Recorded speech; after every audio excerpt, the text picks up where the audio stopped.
ಯಡಿಯೂರಪ್ಪನವ್ರ ಕಂಡ್ರೆ ಇನ್ನೂ ಕೂಡ ರಾಜ್ಯದ ಮುಖ್ಯಮಂತ್ರಿಗಳೇ ಕಾಂಗ್ರೆಸ್ ಸರ್ಕಾರಕ್ಕೆ ಭಯ.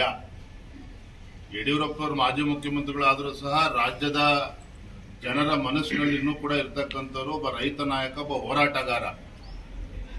ಹಾಗಾಗಿ ಒಬ್ಬ ಹೋರಾಟಗಾರನ ಬಗ್ಗೆ ಇನ್ನೂ ಕೂಡ ಒಬ್ಬ ಮುಖ್ಯಮಂತ್ರಿಗಳಿಗೆ ಕಾಂಗ್ರೆಸ್ ಸರ್ಕಾರಕ್ಕೆ ಭಯ ಇರೋದ್ರಿಂದ ಈ ರೀತಿ ರಾಜಕೀಯ ಪ್ರೇರಿತವಾಗಿರ್ತಕ್ಕಂಥ ಈ FIR ರಿಜಿಸ್ಟರ್ ಮಾಡುವುದು ಎಲ್ಲಾ ಪ್ರಯತ್ನ ಮಾಡ್ತಾ ಇದ್ದಾರೆ. ಯಡಿಯೂರಪ್ಪನವರು ಅವಾಗೂ ಕೂಡ ಎದುರಿಲ್ಲ, ಇವತ್ತು ಕೂಡ ಎದುರು ಓಡೋಗ್ತಕ್ಕಂಥ ಪ್ರಶ್ನೆ ಇಲ್ಲ, ಎಲ್ಲವನ್ನು ಕೂಡ ದಿಟ್ಟವಾಗಿ ಎದುರಿಸ್ತಾರೆ. ರಾಜ್ಯ ಸರ್ಕಾರ ದ್ವೇಷದ ರಾಜಕಾರಣ ಶುರು ಮಾಡಿದೆ.